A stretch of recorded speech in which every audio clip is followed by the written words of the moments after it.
சரி, இன்னொரு பக்கமும் பார்த்தீங்க அப்டின்னா, ஆதவ அர்ஜுனா இப்ப தாவேக்கால எது நடந்தாலும் அவர் தான் வந்துட்டு பிரஸ் மீட் குடுக்குறதும், அவர் தான் பேசுறதுமாகவே இருக்கிறார். தாவேக்காவை கைப்பற்ற போகிறார் ஆதவ அர்ஜுனா அந்த மாரிலாம் பேச்சுக்கள் வந்துட்டு இருக்குது. உண்மையிலேயே அப்படிதான் நடக்க போதா?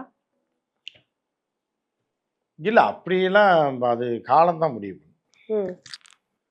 அந்த அளவுக்கு விஜய் வந்து அவ்வளோ லூசாவா நினைக்கிறீங்க? இல்ல உங்க கருத்த கேட்கிறேன். இல்ல அப்படி இருக்க மாட்டாரு அப்படின்னு. அவர் ஆ ரொம்ப குவைட்டா இருக்க மாரி இருக்கே. உங்களுக்கே அதனால அந்த தான் நம்பிக்கை இருக்குல்ல. எனக்கு அந்த நம்பிக்கை இருக்கு. இல்ல பேச கூட அந்த மாட்டாரு. அளவுக்கு விஜய் வந்து இது கிடையாது. தெளிவான ஆள் தான் விஜய். மிக தெளிவான ஆளு.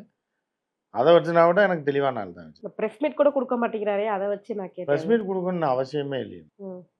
பிரஸ் மீட் குடுக்கணும்னு ஏதாவது அவசியம் இருக்கா?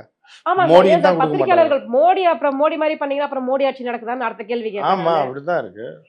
குடுக்கணும்னு என்ன இருக்கு? பிரஸ் மீட் குடுக்கணும்னு ஜெயலலிதா பிரஸ் மீட் குடுத்துச்சா? ஏன் அவங்க பிரஸ் மீட் குடுத்ததே இல்லையா? பத்திரிக்கையாளர பார்ப்பாங்களே, எப்ப அப்பப்ப பார்ப்பாங்களே. எப்ப பார்த்துருக்கீங்க? எப்ப பார்த்துருக்கீங்களா நீங்க? நீங்க பிரஸ் மீட் அட்டெண்ட் பண்ணியிருக்கீங்களா? நான் அட்டெண்ட் பண்ணியிருக்கேன். நான் சொல்றேன். நீங்களா சொல்றீங்க பார்ப்பாங்க, அப்பப்ப பார்ப்பாங்கன்னு. அந்த அம்மாலாம் வாழ்நாள்ல 3 பிரஸ் மீட் தான் குடுத்துருக்குது. 2 பிரஸ் மீட்ட 2 தான் 2 தடவ தான் பிரஸ் மீட் குடுத்துருக்கு. அது ஏதோ குருட்டுத்தனமா குடுத்தது அது. அதனால அதே வழிய தான் மோடிஜி பின்பற்றுறாரு. மோடிஜி வழிய தான் விஜய் பின்பற்றுறாரு. ஸோ பிரஸ் மீட் குடுக்கணும்னு அவசியமே இல்ல. அவசியம் இல்லன்னு சொல்ல முடியாது. அவசியம் இருக்கான்னு நான் உங்கட்ட கேட்கிறேன். ஆமா, அவசியம் இருக்கு. ஏன் குடுக்கலன்னா என்ன பண்ணுவீங்க?